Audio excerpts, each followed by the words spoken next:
Break के बाद आपका स्वागत है। श्री न्यूज आवर में हम चर्चा कर रहे हैं कि फूड सिक्योरिटी बिल पर जो सियासत हो रही है इसमें आखिर क्या कुछ मतलब निकलकर सामने आ रहे हैं। इस चर्चा में हमारे साथ कई खास मेहमान जुड़ चुके हैं। हमारे साथ स्टूडियो में केजी सुरेश साहब हैं, राजनीतिक विश्लेषक। साथ ही साथ हमारे साथ राष्ट्रीय सचिव बीजेपी अनिल जैन साहब जुड़ चुके हैं।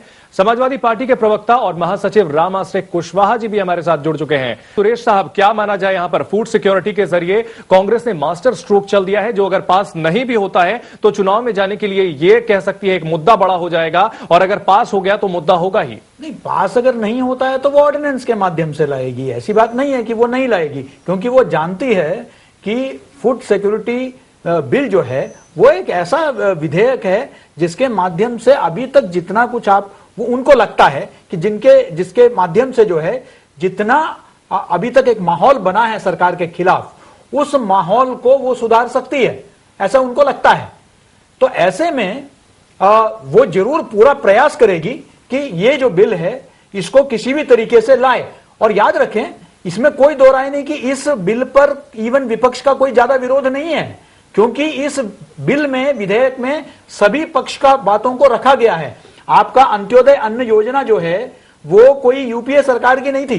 अंत्योदय अन्न योजना जो है 2001 में एनडीए सरकार लेके आई थी, उसी को जो है आगे बढ़ाने की बात इसमें भी कही गई है। तो बीजेपी का पर से इससे कोई विरोध नहीं है, लेकिन विरोध इस बात का हो रहा है कि जब पूरे समस्त विपक्ष, सिर्फ भाजपा नहीं है, समस्त विपक्ष में यह डिमांड है कि आप मंत्री का जो है इस्तीफा लीजिए, तब ऐसे माहौल में आप क्यों इसके बीच में, इस हल्ला गुल्ला के बीच में आप लाके आप विपक्ष को कटघरे में खड़े करने का प्रयास कर रहे हैं। आप दिखाने का कोशिश कर रहे हैं कि विपक्ष के वजह से जो है इतना महत्वपूर्ण विधेयक हम नहीं ला पा रहे हैं। जी अतुल अंजान साहब, क्या सरकार और मुख्य विपक्षी पार्टी बीजेपी दोनों के लिए फायदेमंद है हंगामा होता रहे, दोनों अपनी अपनी बात पर अड़े रहे, सरकार इस बीच अपना काम करा ले जाए, फूड सिक्योरिटी बिल भले ही हंगामे के बीच पास हो जाए और विपक्ष भी सरकार को पूरी तरह से पर्दाफाश कर सके, दोनों के लिए फायदे की चीज है और सदन की कार्रवाई ना हो पाए, ज्यादा कम से कम हो?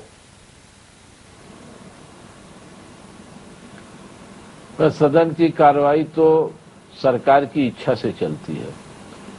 सत्तारूढ़ दल की जिम्मेदारी होती है कि सदन की कार्रवाई को वो चलावे।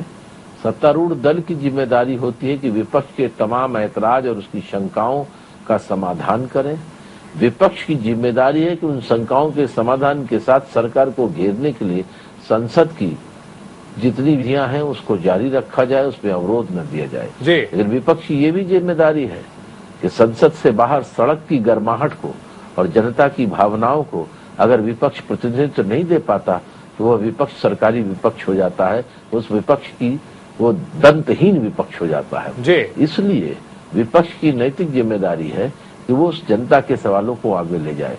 इसलिए संसदीय लोकतंत्र के अंदर ऐसे तमाम अवसर आते हैं जिसके अंदर सत्ता दल, सत्तारूढ़ दल और विपक्ष को मिलकर के भी बहुत से काम करने होते हैं। आप गौर कीजिए कि इतने महत्वपूर्ण विषयों में चीन के द्वारा भारत के अंदर की गई दखलंदाजी पर भारतीय संसद कुछ नहीं कर सकी, कोई चर्चा नहीं कर सकी। और मैं आपको बताऊं कि ये जो लूट है, अभी और मंत्री पकड़े जाएंगे, उनके भी भ्रष्टाचार निकलेंगे। ये जो मिस्टर क्लीन का चेहरा है, इसके पीछे बड़ी कालिक छिपी हुई है। इस कालिक को हम और आप देख रहे हैं। स्वयं मुझे कांग्रेस पार्टी के बहुत लोग ये कहते हैं कि हम लोग बड़े संकट में आके फंस गए हैं। वरिष्ठ नेता कहते हैं, मंत्री कहते हैं, कुछ लोगों की नासमझी और गैर जिम्मेदार पूर्ण कार्रवाई और अथाह धन लूटने के चक्कर में बहुत गहरी बातें आपने कही हैं, बहुत गहरी बातें कही हैं यहाँ पर, और कहीं ना कहीं राजनीति की तस्वीर को ये साफ करती हैं। केजी सुरेश साहब, अगर बात की जाए इस पूरे घटनाक्रम की, फूड सिक्योरिटी बिल पास हो रहा है और जो गतिरोध लगातार चल रहा है, जो बातें अतुल अंजान साहब ने कही है, इन सबको जोड़ते हुए फाइनल कॉमेंट आपका चाहेंगे सर? नहीं, मैं पूरी तरह सहमत हूं कि ये जो पहल जो है इस क्राइसिस को, इस आपस में जो कलह इस वक्त जो हो रखा है, इसको सुलझाने का पूरा दायित्व सरकार का है। सरकार को पहल लेना चाहिए एक जनतंत्र में।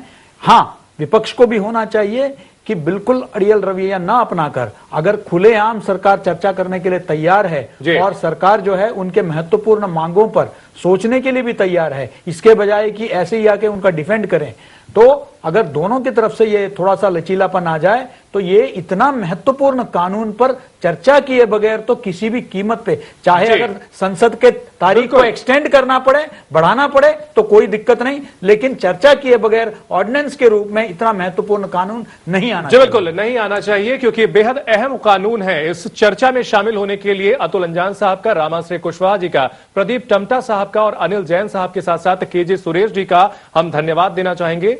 श्री न्यूज आवर में फिलहाल इतना ही।